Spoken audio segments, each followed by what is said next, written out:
The Winnipeg Jets, a team that soars in the regular season and crashes in the playoffs. A roster loaded with talent, but 2 consecutive first round exits and no Stanley Cup Finals appearances as a franchise. Can we be the ones to break this curse? We're nearing the end of January, and the Winnipeg Jets currently sit second place in the NHL. On paper, this team looks loaded. They've got the star power up front, a solid blue line with a number 1 guy, and one of the best goalies in the game. But when the stakes are at their highest and the lights are at their brightest, this team just hasn't delivered. But that is where we come in. We are going to take control of the Winnipeg Jets and get this team a Stanley Cup. Today, guys, we are starting a brand new franchise mode rebuild with the Winnipeg Jets. So let's dive into it and see where we're going to go for the future of this team. Yes, guys, it is time for our next NHL franchise mode, our series on the channel. I've enjoyed the one-off series, the one-off videos, but I'm ready to dive back into a long series here, guys, with the Winnipeg Jets.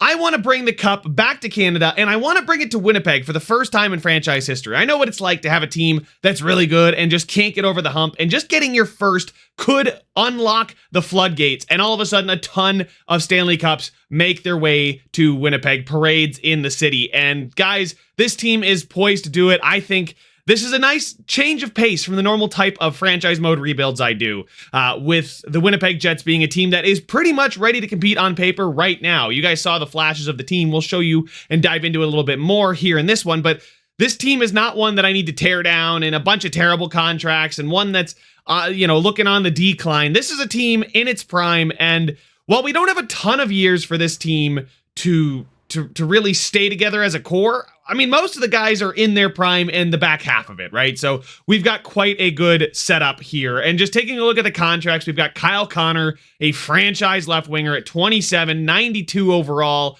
Absolutely insane sniper here. He's got all the offensive categories you could ask for. Yes, the defense is lacking, but I'm not too worried about that. He's got wheels, make it snappy, snipe, magnetic, an awesome player. And then you look at Mark Scheifele. This is probably the guy that is on the top of my mind as far as how many years do we have left of Mark Scheifele being an elite player. Now, I don't want to get rid of him at all. He's got a no movement clause at least for the first 3 years, so he'll probably be here till he's 34. It's that next 4 years after the first 3, when he's going 35, 36, 37, 38, that I'm going to say, well, hopefully we brought at least 1 cup to Winnipeg for Mark, because I don't know if I want to keep him around very long. But as a playmaker, again, defense maybe lacking just a little bit, so we need maybe a 2-way presence on the top line. But we've also got a guy like Nikolai Ehlers here, a playmaker, 28, so fitting with that Kyle Connor kind of age group, a little bit younger than Mark Scheifele. And this, I mean, that's our first line right there. They're all locked up, except for Ehlers, right? He's got a modified no trade clause, but we can extend him because, guys, we have cap space. This was so exciting when I dove in. We've got $27.6 million of cap space going into next season, which means we can bring back the stars that we are seeing expire. Guys like Ehlers, Pionk, who we'll get to when we talk about the blue line, Gabe Vilardi, right? He's a medium top 6 forward here and 25 years old, a little bit of time to develop and a little bit more of a 2-way guy. Yes, he's a power forward, but he doesn't actually do anything tremendously. He's got 4 stars in every single category, so we'll see where he fits in on the roster. But at 3.4, probably going to ask for an increase in salary. And yes, at 5.5, that is, but we've got the cap space to do it. And then we've got decent depth. Guys like Nemesnikov, Appleton, Iafallo, they're on expiring deals, so we have options there if we want to move them for some younger talent. But speaking of younger talent, we've got Cole Perfetti as well. 22 years old, medium top 6, 86 playmaker, potentially the successor to Mark Scheifele. As Perfetti gets to the right spot, Scheifele might start regressing, and then we can just flip-flop the two and not skip a beat. Guys, this team is really, really well constructed, which why they haven't won the Cup IRL is kind of confusing to me. I guess they've kind of had some bad luck and they just haven't shown up when the lights are the brightest, but that's where we come in to get them over the hump. Our goal is to win them a Stanley Cup, hopefully year number 1 here, but as many as we can, and turning this team into a dynasty for all these legendary Winnipeg Jets players. And I think maybe what we need to do is bring in some quality depth, maybe some veteran leadership. I know this team is pretty veteran as is, so it's weird to say a team that's average age is probably closer to 28 years old to say bring in a veteran leadership, but maybe some guys that have been there and done it and guys that have won a cup before. But most importantly, guys, we have ourselves a goaltender. Our best player on the team is Connor Hellebuck by far. 31-year-old goaltender, 94 overall, exact franchise, so won't have to worry about him dropping off for a little while at least. And that's a good thing because we've got him signed for 7 years at $8.5 million. He's kind of on that Mark Scheifele plan where we got him for 3 years for sure. Then in the 4th season, we might be able to move on from him should we see signs of decline. But he's got dialed in a zone ability, and then he's maxed out with superstar abilities with light work, tip jar, whirlwind, x-ray, and showstopper. I mean, it's phenomenal. And Eric Comrie is our backup. It's fine. He's a fine backup. We don't really need to talk about him too much. He just happens to play his best he plays his best hockey here in Winnipeg. I don't know why it is. He leaves and he doesn't do well, and he comes back and he's great. Looking at the blue line, I definitely think we need one more middle pairing defenseman. And I know we've got some depth as far as younger talent and players that can grow and develop. Heinola might be one of those guys. We have a prospect, which I will touch on in just a minute, but looking at the roster as constructed, Pionk doesn't want an extension. Hopefully we can get him to want an extension, and how much he's gonna want is 6.5. That is not much at all for an 87 offensive defenseman, right shot defenseman too, 29. So we'll see how long we want to give him a contract for. I believe he wanted a 4 or 5 year deal just now, but DeMello, Miller, and Sandberg. I'd prefer to have Miller and Sandberg as my third pairing. I think we need to find a left-handed defenseman to pair with Dylan DeMello as our second pairing, that middle pairing right there. DeMello here, 31 years old, two-way defender, really more of a defensive defenseman. He's got a little bit of puck skills and offensive awareness, but his bread is buttered in the defensive end. A blue liner that really embodies the word defenseman here. So we can see that he's not exactly a great fit for too many pairings. I don't want him on the top pairing. We'll talk with them and meet with them and hopefully get them all to fit our current coach's scheme, who we'll touch on in a second. But you can see 4 years at 4.9, not bad at all. And somebody that probably is here for a 2-year deal, if I had to guess. Move on from him in year number 3 if things aren't working out. If he turns out to be our best defenseman, I'm going to find that hard to believe because we got Josh Morrissey, who I haven't even talked about yet. But DeMello, is really solid. I don't think we should have any worries about him. But let's talk about Josh Morrissey. We're talking about the blue line. We're talking about a stud here. Left-handed defenseman with a bunch of X factors, 91, elite, 29, in his prime, right? We may not have him at that elite level for a ton of years, right? It's not like we're talking about Cale Makar kind of age here, but still an elite offensive defenseman, somebody that can absolutely bring home the Norris for us. Passing 94, puck control 93, offensive awareness 93. The defensive category is 5 stars, 92 stick checking, 91 defensive awareness. An absolute gem of a player here. Got in reverse, seeing eye, send it, tape to tape, stick him up. A bunch that's going to impact the chemistry. And then you look at the contract. We've got 4 years of him at 6.25. Basically, the last contract I think I'm going to have him sign. Maybe we'll bring him back when he's 33. We'll see if he starts to decline, but 6.25 for a 91 overall defenseman is insane. So let's go ahead and see the lines, and I know I flashed them quickly, but let's take a look at how they're set up currently. And looking at these lines, you can see the depth is there. And normally when you take over a team like this, you're worried about the depth. You're worried about either star players or depth, right? Usually in NHL, you don't get a whole team like this, but we have an elite first line. We've got a quality second line, which I think could be improved. Nino Niederreiter as our second line right winger. I mean, I think it's totally fine. We have $3.5 million in cap space this current season too, but Nino Niederreiter here, I think is totally fine. 4-star defense, 4-star shooting, 3.5-star puck skills and senses, listed as a second line forward anyway. So fits well enough chemistry wise that if he rejects me in the conversation, it's not going to hurt us too much. But I think that this second line is solid. I wouldn't say it's out of this world. We don't have any X factors here on this line. So probably a season goal I would set for maybe a guy like Perfetti or Gabe Velarde, right? Our 2 younger guys, if you will, on this team, 25, and then especially Cole Perfetti at 22, really the future of this franchise. So we're going to do everything we can to develop Cole Perfetti into a star. Maybe he moves up above Ehlers, and then Ehlers goes down to the second line, and then all of a sudden we're looking fantastic. But then you look at the third line, and you've got Adam Lowry with Iafallo and Appleton. I think this is a really, really good third line. A 2-way forward, Iafallo, Lowry, and it's a line of 2-way forward. So this should be a really solid defensive third line. You can see that their underlying attributes too. Adam Lowry is an insane third line center, and he's signed for 3.25 through next season. I think he's the perfect third line center for us. He's fine playing the third line at an 85, which I love to see that, by the way. If I really was worried about the second line, I could move him up. It's only 1 overall point, and I think we do lose out on a little bit of that offense, right? Gabe Vilardi is a power forward. He's got 4-star shooting category. Perfetti is a playmaker.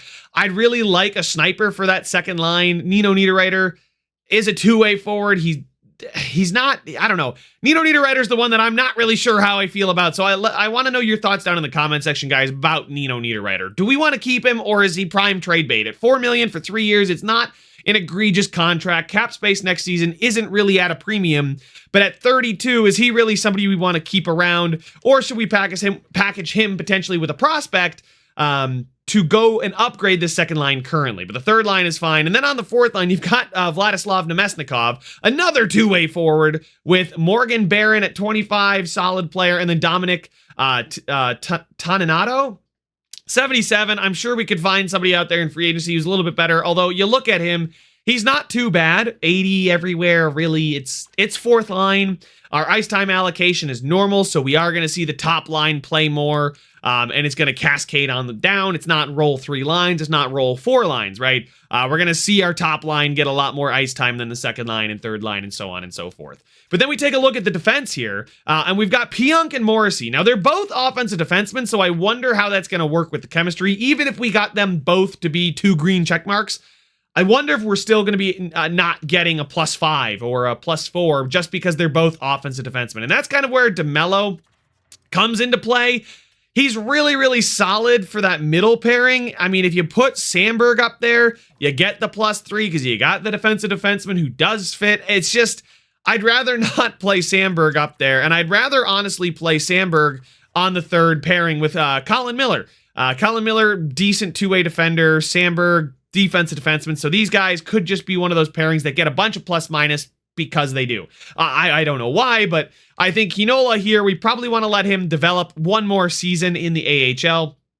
Definitely not ready, I think, for the NHL. You can see scratched. We even have Logan Stanley here, who is a little bit better of a player, 26, 79. So if we weren't able to go out and find an upgrade, Logan Stanley could do a job there. David Gustafsson as well, I think, would be my replacement for Toninato. And also scratched, we've got Rasmus Kupari, medium top 9 player, not the best, 76 overall, another guy we could send down to Manitoba. But I think, honestly, guys, that this blue line, this team probably is a second liner away and then a middle pairing defenseman. I'm going to prioritize the middle pairing defenseman over the second line winger, but Nino Niederreiter, he's kind of in my crosshairs. So let's take a look at the coach and see what kind of coaching staff we're dealing with. And here we go, guys. It looks like a really good coaching staff. Loving the fact that I finally get to make a series on YouTube with a real coach. Scott Arniel here. So many real coaches listed as teaching defenseman specialty. And he's defensive coach, defensive coaching style. So we'll see if he is the move. I mean, he's got A's everywhere except for coach influence. We can see Cooperman here, the associate coach, who's going to be dealing with our power play. Isn't the best power play guy. And Cowan here, A- power play, but C- penalty kill, and that's really where he's going to be focused in on. Our goaltending coach here, Del Rio, is perfectly fine. And then even in the AHL, we've got a really good special teams looking coach in Domi here, Stephen Domi, another defenseman coach, but you can see he's got A+ on the power play, but C- influence, so that might hurt that a bit. But I really think that we can make it work with Scott Arniel. I think by talking to all the players and getting them to fit here in the first month, I'll go month by month, and I'll just kind of persuade all these players to do it. But I really think this team is in a fantastic position. Let's take a look, though, at the future, because we are talking about currently, and we're great now, and we've got cap space, but what happens next season? What happens in 3 years? What happens when, Mark Scheifele maybe starts to show signs of slowing down and regressing? Well, where is the future? And obviously,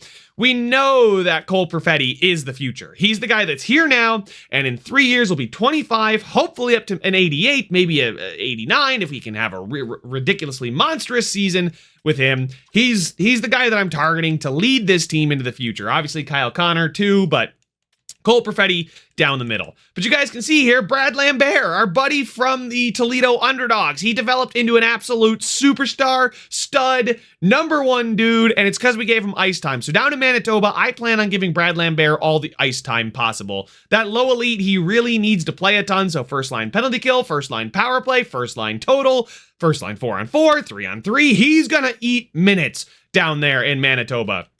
But then you guys can see we've got Lucius. We've got Chaz Lucius, 74, medium top 6, 21. So maybe a late bloomer, but a sniper. Another one of those guys we need. And if he does hit his potential a little bit later than I would have liked, but if he does hit it, we've got ourselves a nice player there. And then the next two, the big ones, we've got Barlow and Yeager, the two young prospects, both in their teens. 19-year-old Colby Barlow and 19-year-old Braden Yeager. Braden Yeager was 14th overall in the 2023 draft. And then 4 picks later, Colby Barlow went. We have a power forward and two-way forward, and both of their stats look all right. They're definitely going to need to do some developing. I would rather hold on to these guys. So I know I mentioned trading away somebody with, Niederreiter for an upgrade. That guy might be Chaz Lucius. I feel like Barlow or Yeager could immediately replace what we have in Lucius. Then taking a look here, there's not much else. There really isn't much else when it comes to the forward prospects on this team. Such is the life of a contender, though.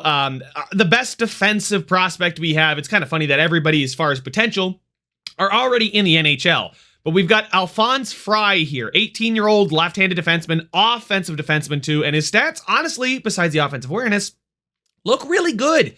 For an 18-year-old at 64, I think those are really solid stats. I think he can develop. I'm hoping to see him grow significantly. Maybe we'll get lucky. Maybe he won't, though, but we'll see. And then everybody else is about a medium top 6 or a high top 6 here in Logan Stanley. So Logan Stanley really does not have the offense for me to trust him, right? He's going to give the puck away a ton. Sure, he's going to take it away a good amount and block a lot of shots, but high top 6, he's probably destined to be an 80, 81. And at 26, he doesn't really have much time to grow. And other than that, there's not too many good defensemen in the system. Although it is kind of fun to see that everybody has NHL potential. So everybody in the Jets blue line, in the pipeline, I should say, has NHL potential. And then the goaltenders, well, we've got Connor Hellebuck. We got him for a good amount of years left, right? 7 years, 31 years old. We'll see how long he holds on to his elite franchise potential, 94, but then everybody else is fringe starters. So we'll probably, it's kind of inevitable at this point that we will find an elite goaltender in the draft, or, you can trade for him. I know it's, pretty straightforward to go out and just find him. We've done it in our Canucks rebuild. If you guys haven't seen that one, that was a lot of fun. Did that one with Abby, but it's pretty easy to go out and find yourselves an elite goaltender. They don't cost too much as far as trade value is concerned, but I would definitely like to develop one, considering we already have Connor Hellebuck. Rather than wasting assets, why bother going out and acquiring another goaltender at this point of the rebuild? And looking at draft picks, it's not too barren. All we're missing is a second and a fourth this year, and a fourth next year. So we have our first, which is big, a third, fifth, sixth, seventh. So we could definitely make some moves, maybe a fifth plus something to get a minor upgrade on the third line. The third line's pretty good, but could help. The third round pick could help us get a defenseman. So we've got options there. And looking into the future, we're just missing a fourth, as I mentioned, next year. And then in year number 3, we're looking totally fine there with all of our draft picks. So honestly, guys, this team is set up to do whatever we want with it. But right now, I just need to know your guys' thoughts on potentially moving Nino Niederreiter, and what kind of defenseman would you like us to get trade for, really? Because I don't think there's anybody out there that I could really go out and sign that's going to upgrade the roster too significantly. But guys, that's that. That's the intro to our first episode with the Winnipeg Jets. I think this is going to be a fun one. This is a team that, I don't really have to wait too long. We don't have to tank. It's going to be a fun one. I hope you guys do enjoy it. Let me know your thoughts down in the comment section about what direction this team should go. Obviously, we're going to go for the cup, but do we need to make a ton of moves, or do we let it ride at least for a little bit, and then midway through the season potentially make a move? So that's all the time I have for this one, guys. Make sure to leave a like if you enjoyed it. Subscribe if you want to see some more, and I will see you guys in the next one. It's a free for all.